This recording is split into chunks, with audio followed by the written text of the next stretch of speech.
So your projection onto me, which is a projection, might be that I'm sitting here speaking. And that's what you've been taught to think about me, that I'm sitting here and I'm a speaker.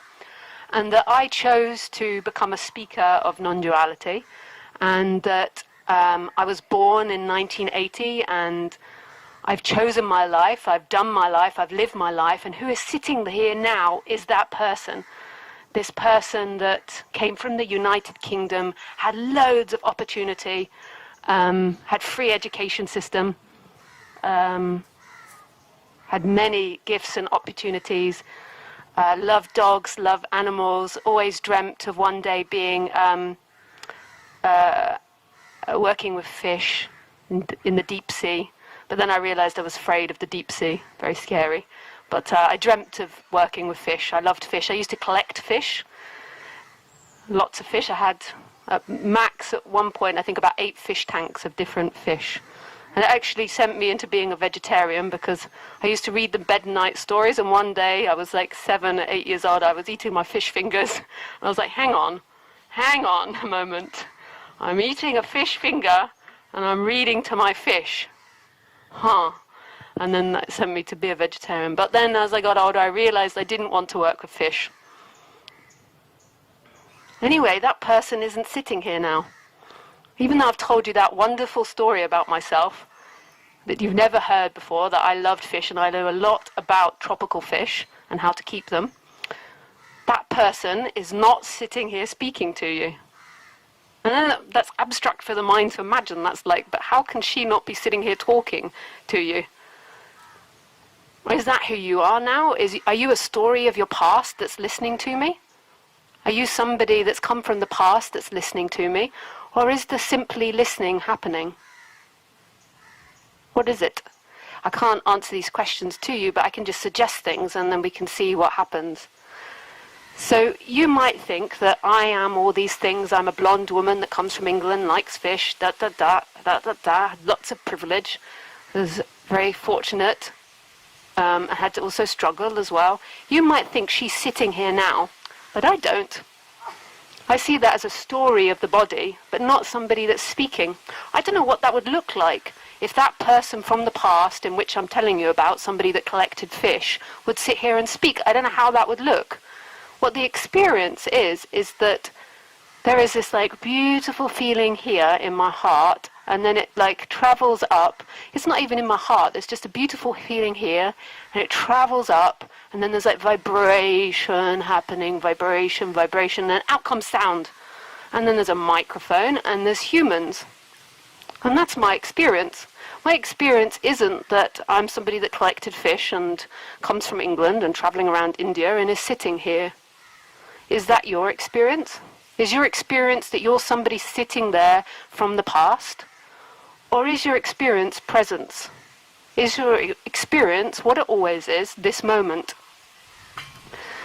This to the thinking working mind can be a little bit boring, because the thinking mind is about achievement and getting and doing and thinking, and subject-object is about thinking about what has happened and how you can do something for the future, and it's about thinking about you in relationship to others. So in this subject, I'm trying to point to something that's present right here, right now, but I cannot really point to it because it's not a thing.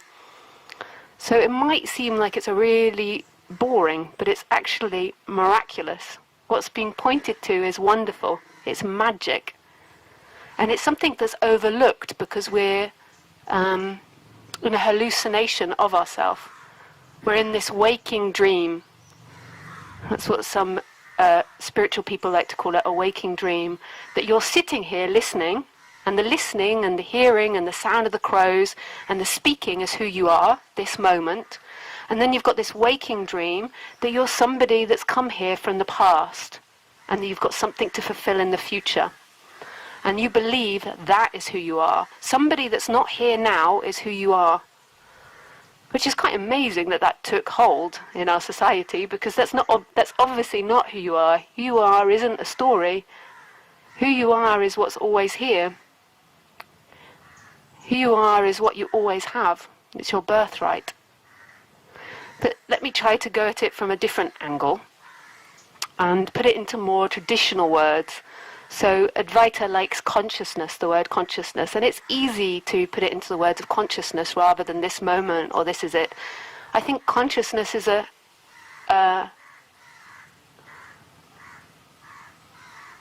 an easier way to explain it. It makes it something more understandable, like a word that we can pinpoint. So if we go for consciousness, and that's the word they like you must have heard all spiritual people talking about consciousness. They like that. Consciousness. I am consciousness. I remember when I first heard that, I thought I knew what it meant, but I really didn't. I thought I knew what consciousness was, but I think I thought that consciousness was a personal thing that my character owned, and I couldn't really separate out the two. But when they said it, I thought it sounded very dramatic, and I thought that consciousness could do things and had choice and had free will, and I just needed to align with that consciousness. But as time went on, it became more clear what consciousness is. So in England, we have two ways in which we can call consciousness, and I'm just going to clarify it so that you can be more precise with your understanding. In England, we have this saying that most probably came from Freud, that about unconscious. So you can be unconscious of your dynamics. So you could be sitting here and you could be being passive aggressive to someone, but you might not notice it, like giving them the eye, like giving them like difficult energy, shooting bullets at them. But you might not be aware that you're doing that. What you might be aware of is, or you might think, is that they're an asshole. And that's what you might be conscious of, is that they're an asshole, but you might not realize that energetically you're like really angry with them and really dislike them. So that would be an unconscious dynamic. And we do these unconscious dynamics a lot, and all of us have them, including me, these unconscious dynamics. And then someone points it out to you and you're like, oops. Or you go like, no, it's not true, I'm not like that. Dependent on your personality. And so these are two different words. And then we also have we use this word like conscious and unconscious. I'm conscious of my dynamics and unconscious of my dynamics. And then we also have this other word, consciousness. Sorry, just getting my coffee. Thank you. Thank you very much. Thanks. The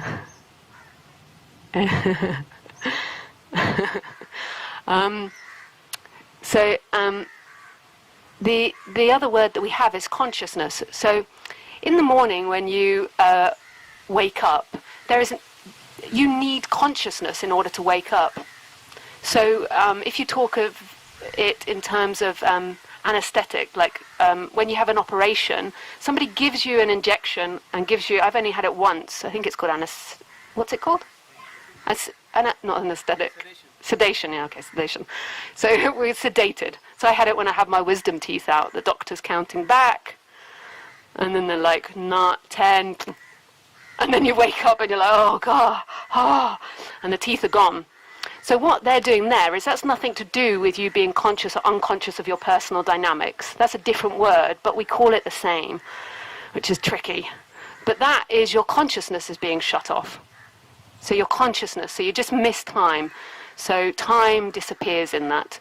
So you have a consciousness that's got nothing to do with you being conscious or unconscious of your dynamics.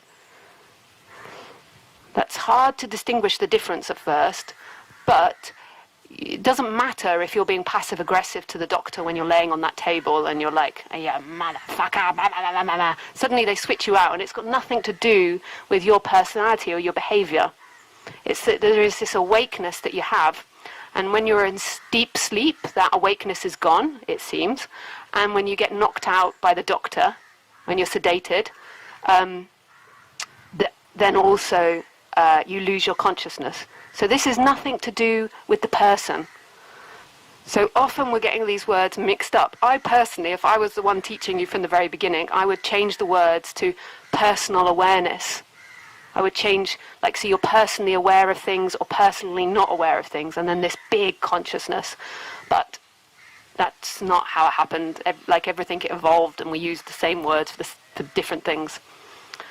So I'm talking about the consciousness that goes when the doctor sedates you.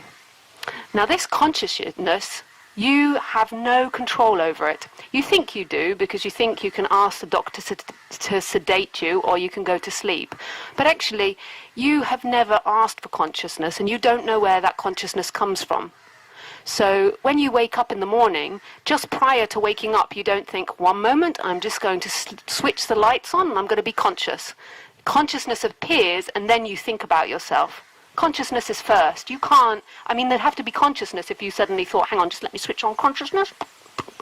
You'd need consciousness. You couldn't do it without consciousness. That is the primary element that you need in order to experience this life. This is primary, and this has nothing to do with you being conscious or unconscious of your dynamics. This is your birthright. You were given this at birth. You think when you go to sleep that it switches off, and when you wake up it turns back on again, but actually that's not true. There is just missing time. It doesn't ever switch off. You can't have a place of it switching on and switching off, but that's another subject. When we've pointed out consciousness better, we'll talk about that part, deep sleep, and what that is. So consciousness is inherent in every experience you've ever had. So right now, there is a consciousness of me, and you didn't ask to be conscious of me, you're just conscious of me. I'm sitting here in front of you, and here I go, and you can hear my words.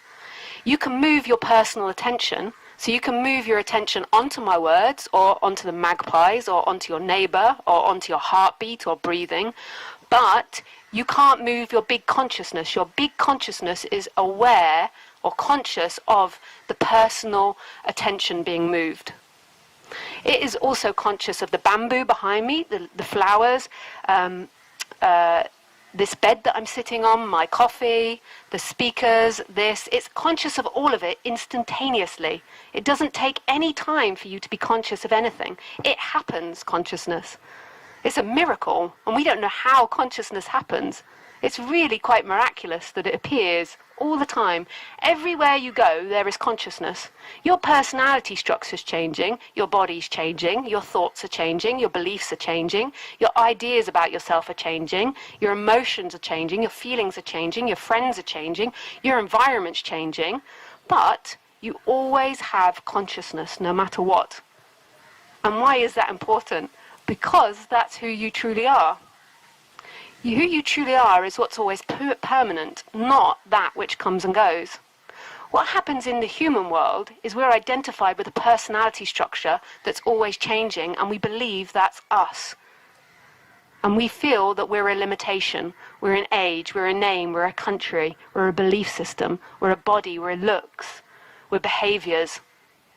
We're all these things, but actually that's not who you always are. That's moving, that comes and goes, that's changing dependent on who you're in relationship with. That's not your fixed self. Your fixed self is consciousness. But this is always overlooked. And it's the most important part. It's what's always here. It's home. It's what on the human level you've always been looking for. On the human level, you might think that you've been looking for love or sex or appreciation or wealth or good things, which you have on the human level been looking for that. But there's also been this added dimension where you believe that if you get those things, you will arrive home. And you will never arrive home in something that's moving. You will have it and you will lose it. It will be pleasurable and then painful. You arrive home in who you are, which is consciousness. This is who you are. And this is the really magical part that could blow your brain if you're open to it, is that consciousness is not a limitation. If you really examine what consciousness is, it doesn't belong to anyone or reside anywhere.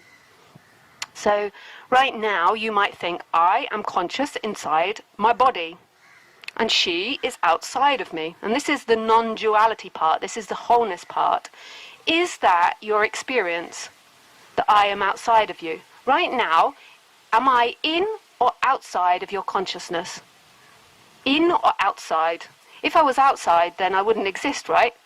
So therefore, I'm inside your consciousness. And this is where the magic begins, because that means that everything is you.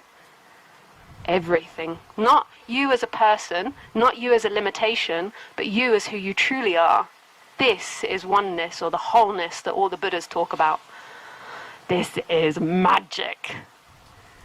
This is all you ever look for, is knowing this, remembering this. You suffer because you're always looking for that limitlessness in limitation. This is the human drama. You keep looking in a feeling, in an idea, in a situation for that limitlessness. Next time you feel really ecstatically happy, just see how big you are. Ask the question, how big am I now? When you feel deep suffering and deeply contracted, you'll notice that you feel incredibly small and tight inside your body. And this is because when you're happier, I would suggest that you're not seeking so much and you're not so much identified with the person. The person, however, believes that you did something in order to be happy. You achieved something to be happy. So therefore, your happiness becomes dependent on objects, on something that you get. And that something, like everything in this world, will disappear. Dun, dun, dun. It's the number one rule of this world, is that everything is changing. Everything is changing. So if you believe your happiness is found in an object, which most people do, you're always going to be happy and sad, and lost in that drama. If you really see that happiness, true happiness, what you look for is expansiveness, is limitlessness, and you know this, deep down you know this, then non-duality is the answer, or the question, depending on how you look at it. But it's the freedom. Non-duality is the freedom, not two-ness. So you could be perfectly free, and this is what the Buddha teaches, in a prison cell. You could be perfectly free on death row. You could be perfectly free sitting here. Hello. We lost the electricity. Just take a drink then. So you can be perfectly free sitting here. So maybe you're thinking, oh God, I can't be free with her speaking. Or I can't be free, it's too uncomfortable. You can be, it's just your focus is on pleasure and pain. The belief that pleasure or pain is your freedom. Right here, who are you? This is the beauty. Who are you? Who's sitting here? There is expansiveness. There is everything you ever wanted right here in this. This is radical. You've always been taught that you're in a prison and that you can only buy freedom by getting things, by having people. And this is total unconditioned love. Even though you're welcome to pay me, you're very welcome. There's a donation box as you leave, although that's for the organizer. But I have a website with a donation button. You are very welcome to pay me. I love money. Although you're welcome to pay me, this is free. I can't give it to you. You woke up with consciousness. You woke up with it. You cannot buy it off a guru. No, I mean, gurus can get incredibly rich, but that's most probably the state of their mind rather than the fact that you think that you can, like, here you go, I'm going to give you $100 and now freedom. It's your birthright. You woke up with it this morning. You woke up with boundlessness and limitlessness. It's just your mind is focusing in on dynamic, on feelings, on thoughts, on what you tell yourself, on all types of things. But right here, are you conscious? Yes. Am I outside of your consciousness? No. Is anything outside of your consciousness? No. Who are you? Consciousness. Is that a divided reality or a whole reality? A whole reality, a non-divided reality. Ba-ba! So, even though I'm open for donations, you do not have to buy it off me. You cannot buy it off me. You cannot buy it off me. I know that might piss some people off. You're like, you know, I'm European, I've got like 10,000 in the bank, I want to fucking buy it off you, woman. I'm here with the money and you're saying no. I'm saying I'll take the money, but I still can't give it to you. We've got some very spiritual, unhappy faces here. Quick, get the microphone back on, protect me.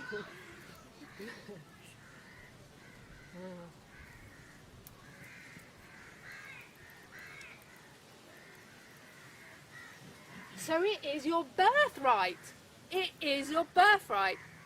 This is unconditioned love. It would be conditioned if you had to practice for it, if you had to do something for it. Now, I can talk to you about how to be a better human. I can talk to you about how to get things in life. I'm totally into the law of attraction. I'm a big fan of Esther Hicks, if you ever want to look her up. However, that's got nothing to do with this. You don't get enlightened because who are you? That's a conditioning of the body. To condition yourself in a positive way is great. To have more positive chakras is great, but that isn't somebody. Who are you sat here? Are you a character or are you consciousness? You're consciousness experiencing through a character, but you aren't limited to a character. You are not limited to anything. You are expansiveness. This is an energetic movement that happens for nobody at all. Isn't that wonderful? So you can't succeed in this class and win. Isn't that great? Unless we've got lots of successful people, then they're like, what do you mean? I always was A grade. You can't get an A here and win. You are it. You're already it. You're sitting here right now as free as anything, pretending to not be free. Am I inside or outside your consciousness? What am I? Are you inside and outside mine? Inside. Isn't it amazing? Consciousness is looking through all these beings simultaneously. The one consciousness. All these different angles. And then the mind says, why can't I see from other people's angles? Because you're looking through that mind, that particular hole to reality. So I'm happy to take questions, but you're going to have to shout. Because people don't like it if they can't hear you. I can tell you. I've done many of these talks. So you're welcome to ask a question, but you have to shout for everybody else's sake. So we can talk about the personal, and I'm happy to give you law of attraction advice on the personal. I like that. And talking about the chakras, I like that. Or we can talk about non-duality, whichever you like.